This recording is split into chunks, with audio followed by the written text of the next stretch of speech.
दोस्तों सोचो तुम ना किसी बीच पर वॉक कर रहे हो और तुम्हें वहां पे अचानक एक बोतल मिल जाती है। अब यही इंटरेस्टिंग इंसिडेंट हुआ स्कॉटलैंड के बीच पर। माइक स्कॉट नाम का एक बंदा होता है जो कि अपने कुत्ते के साथ टहलने निकला होता है एस्टे साइरस बीच पर, और तभी उसके डॉग ने पानी में एक बोतल को देखा। जब माइक ने वो बोतल उठाई तो उसके अंदर एक लेटर सा था जो कि किसी सेफ प्लास्टिक बैग के अंदर था। अब ये जो लेटर था ये अगस्त 2024 में लिखा गया प्रिंस एडवर्ड आइलैंड कनाडा से, और जो लेटर लिखने वाली थी एनी चेसन, उसने लिखा कि भाई जिसको भी ये मैसेज मिले वो उसे फेसबुक पे कांटेक्ट करे। पता नहीं भाई उस पगली के दिमाग में क्या चल रहा था, मतलब कुछ भी। और भाई तुम देखो कि समंदर के रास्ते एक मैसेज कितना दूर ट्रेवल कर गया। पता नहीं भाई उसका क्या मकसद था। टॉपिक मेरे सामने आया, मैंने तुम्हें बता दिया, अब तुम इसका क्या करोगे पता नहीं। दोस्तों आजकल हम सभी स्मार्टफोन्स को तो यूज करते आ रहे हैं, और भाई सबसे टेंशन भरी बात होती है इनकी बैटरी खत्म हो जाना। लेकिन अब ऐसा मार्केट में फोन आने वाला है जो कि तुम्हारा 1 महीने तक बैटरी चलती रहेगी। सिर्फ एक बार चार्ज करना है और पूरा महीना बैटरी फ्री रहोगे तुम। सारी टेंशन है बाय बाय। ये फोन है इनरगीजर P30K एपेक्स जो इनरगीजर ने बनाया। इसमें 30,000 mAh की ह्यूज बैटरी देखने को मिलती है जो कि तुम्हारे पूरा 1 महीने तक चलेगी। और भाई चार्जिंग के लिए इसमें तुम्हें 66 वॉट का फास्ट चार्जिंग देखने को मिलेगा। 6.95 इंचेस का डिस्प्ले और वाटर और डस्ट प्रूफ। इसके अंदर परफॉर्मेंस के लिए 12 GB रैम और 512 GB स्टोरेज। और भाई सबसे कमाल की चीज 200 मेगापिक्सल का कैमरा और साथ में 50 मेगापिक्सल और 2 MP का लेंस। और भाई सब ये लॉन्च होने वाला है जून 2026 में। दोस्तों अगर मोबाइल फोन 1 महीने तक चार्जिंग ही ना करना पड़े तो सोचो भाई तुम कितनी सारी रील्स देख सकते हो,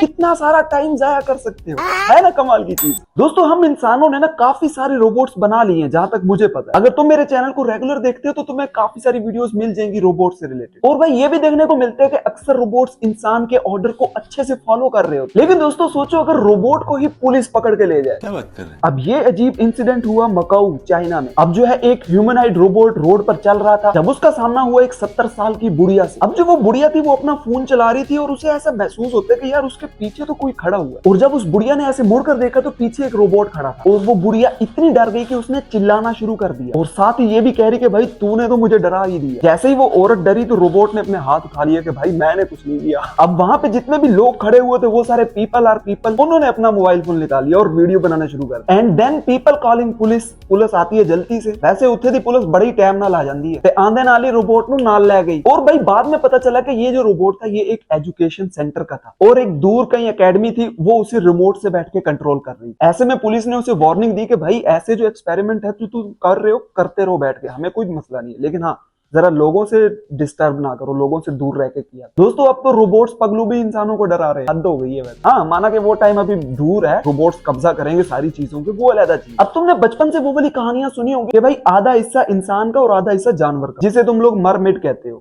मरमेड ही कहते हो ना, पता नहीं भाई इतनी इंग्लिश आती तो वीडियो बना रहे होते हैं। मरमेड होता है या मिरमेड होता है, पता नहीं कुछ तो होता है, बस मैं यहाँ लिख दूंगा तुम लोग पढ़ लेना। बड़े ज़हीन लोग हो तुम लोग। क्या बात है सर, क्या बात, ये बात है। अब भाई कहा ये जा रहा है कि ये जो मरमेड मिली है ये रियल है या फिर एक मिथ। अब ये शॉकिंग डिस्कवरी हुई फुकुशिमा जापान में। एक कोई जापान का बहुत ही पुराना सा घर था, वो वहां पे ना एक क्रिएचर मिला जो कि भाई बिल्कुल ही एक मरमेड जैसा दिख रहा। जैसे कि तुम देख सकते हो उसके तेज दांत, बड़े हाथ और बिल्कुल एक मछली की तरह टेल। अब जैसे ही ये तस्वीर निकल कर आती है तो लोग बड़े कंफ्यूज हो गए कि भाई ये क्या बला निकल आई है। और वैसे जहां पर आजकल एआई चल रहा है तो क्या ये रियल भी है या फेक ही है। अब यहाँ पे जो जापान के कुछ पुराने लोग हैं वो कहते हैं ये जापान के कुछ लेजेंड का हिस्सा हो सकता है, अब जिसे कहते हैं कापा। अब लोग कहते हैं कि भाई ये जो क्रिएचर्स है ये नदियां और पोर्ट्स में रहते थे और भाई ये समंदर के किनारे अगर रहते थे ना, कोई भी इंसान वगैरह जाता वहां तक तो ये जो है उनको पकड़ के खींच लेते पानी में। अब कहानियां तो फिर कहानियां ही होती है, मैं भी तुम्हें यही सुना रहा हूँ। पता नहीं ये पानी में खींचते भी थे या फिर वहां पे कोई और साइंस फिक्शन चीज चल रही होती थी, पता नहीं। अब तुम में से कोई साइंस पगलू है तो आके कमेंट करे भाई कोई रिएक्शन तो नहीं हो रहा पानी में। लेकिन यहाँ पर कुछ एक्सपर्ट्स भी सामने आए हैं, वो कहते हैं कि भाई ये सिर्फ एक डिस्प्ले मॉडल या फिर एक स्टैचू टाइप